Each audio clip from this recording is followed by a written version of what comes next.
The American presidential primaries are upon us, and the forerunner on the right is the billionaire Donald Trump. And the Republican Party establishment is quaking. Time magazine reports that the top Republican pollster Frank Luntz came out of a focus group meeting with rank-and-file Republican voters, and his legs were shaking. Why? Because Trump is a moronic Howard Beale of the right, channeling an incoherent grassroots anger at the old leadership.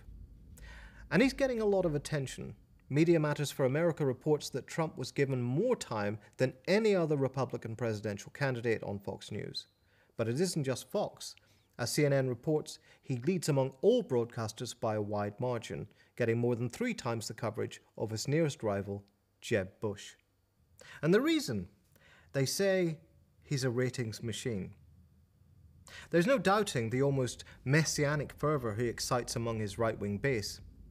Consider this now famous image, shown here in the Daily Caller, of a frantic crowd in Alabama with a woman thrusting her baby at Trump and a sign being held up that reads, "Thank you, Lord Jesus, for President Trump."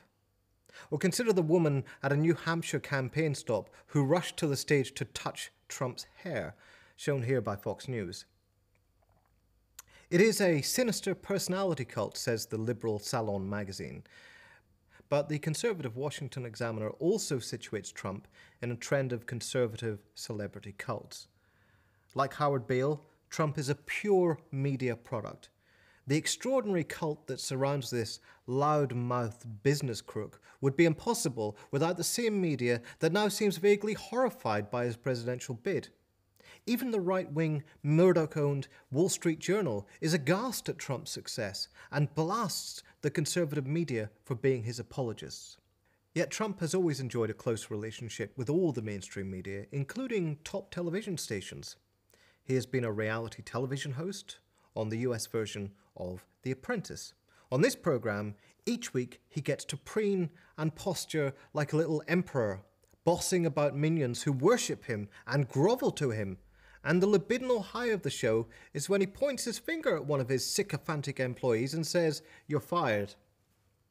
He's also run the Miss USA and Miss Universe pageants, which NBC has been kind enough to broadcast for him. And he's been a regular on right-wing talk shows. Trump built his celebrity on the back of his business empire, where he refined his bullying, blowhard demeanor that now wows the voters.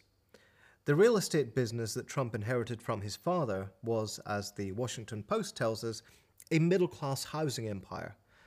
Middle class is the American idiom for workers who aren't queuing at the soup kitchens.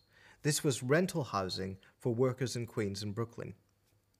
Trump Jr., however, was more interested in the glamour. He moved to Manhattan and used his money to promote grand architectural projects designed to win him attention. As Olivia Nuzzi writes at the Daily Beast, he made friends with mafia men and the old McCarthyite warhorse Roy Cohn.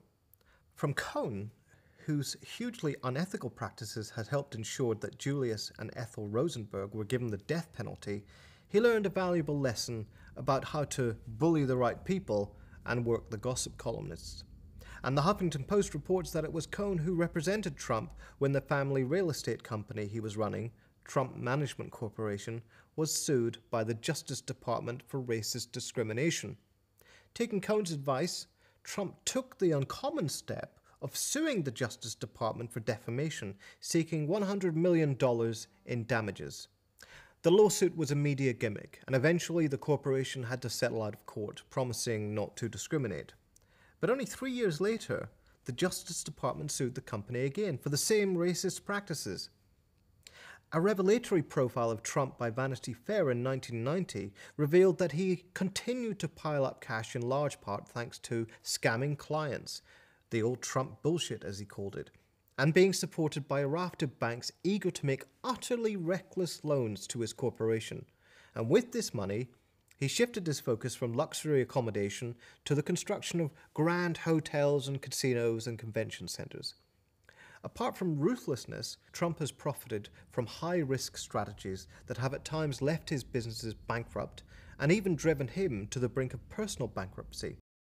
Nonetheless, he was rescued by the death of his father in 1999. The division of his father's fortune among the children left Donald Trump with, according to the New York Times, a share of some $300 million to play with. 2 years later, the giant Trump World Tower was completed opposite the United Nations building in New York. And by 2006, he was thoroughly back in the game. Forbes magazine reported that he owned several millions of acres of prime Manhattan real estate and was probably worth around $2.9 billion.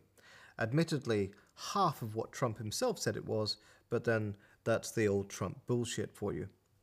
Since 2011, Trump has been pitching his thoughts as a right-wing conservative Republican on social media. A big part of Trump's appeal to right-wing American voters is that he's a rich man who doesn't care and will say anything, especially if it is at the expense of women and black people. In short, he is the white wing of the right wing, channeling the ferocious anti-black, anti-immigrant nationalist energies of a dormant Tea Party movement into his presidential campaign. They finally found their guy. One might expect that he would tone it down for the campaign. Not Trump. When not bragging about his relationship to the blacks, he has referred to Mexican immigrants as criminals and rapists, generating outrage from a range of media outlets. The Independent reports that NBC fired Trump after his racist remarks. The New York Times reports that Trump's racist anti-immigrant policies have induced fury among Latino broadcasters, and Jorge Ramos of the right-wing Univision television station, itself with a dubious record on racism, has laid into Trump's policy, calling him the loudest voice for division, hatred, and intolerance in the United States. And a more serious byproduct of Trump's immigrant bashing was that two Boston brothers took to the streets, found a homeless Hispanic man sleeping outside a train station, pissed on him, and then beat him viciously with a metal pole. When asked why they did it, The Atlantic reports that they said, "Donald Trump was right. All these illegals need to be deported."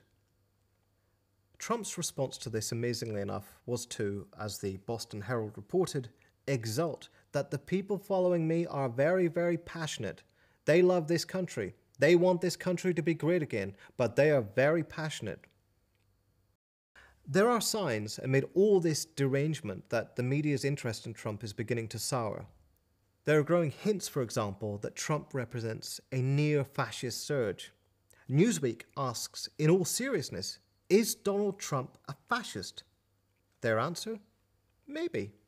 Salomon is in no doubt. Donald Trump is an actual fascist, mobilizing a reaction against recent social progress and economic stagnation. It has been pointed out that, according to Vanity Fair's 1990 profile of the man, he took inspiration from reading a collection of Hitler's speeches. Is this clown really a fascist? Perhaps not, but he is channeling an ugly mood. Matt Taibbi of Rolling Stone wrote in the aftermath of the Boston racist assault, "The political right in America has been flirting with dangerous ideas for a while now, particularly on issues involving immigrants and minorities. But in the last few years, the rhetoric has got particularly crazy. And with that climate, Americans were more primed than ever to get off on Trump's strongman act, his willingness to defy every political and social convention and get away with it." There's also another factor. While Trump bases his pitch almost entirely on free market conservatism, the liberal website Mediaite points out that he came out in opposition to cuts in Medicare and Social Security. This is a classical populist combination offering downwardly mobile older whites the fire of racist nationalism linked to a few material incentives. Now, the problem with the cult of personality, however, is that much depends on the particular unpleasantness of the personality involved. So when a Fox News anchor, Megyn Kelly, attempted to do some journalism at the first Republican primary debate by asking Trump about his derogatory comments toward women, he'd referred to women as fat pigs, dogs, slobs, and disgusting animals. As the Washington Post tells us, he threw a massive huff. Fox News had been his campaigning lifeline, had built up his base months before he formally declared his candidacy. But from that moment on, as Liberal anchor Rachel Maddow points out on MSNBC, he stopped going on any Fox News program. Eventually, the New York Times reports, Fox chief Roger Ailes called Trump and assured him that Fox would treat him fairly. But Trump couldn't keep his resentment in check and continued to attack Megyn Kelly, resulting in a further row with Fox News.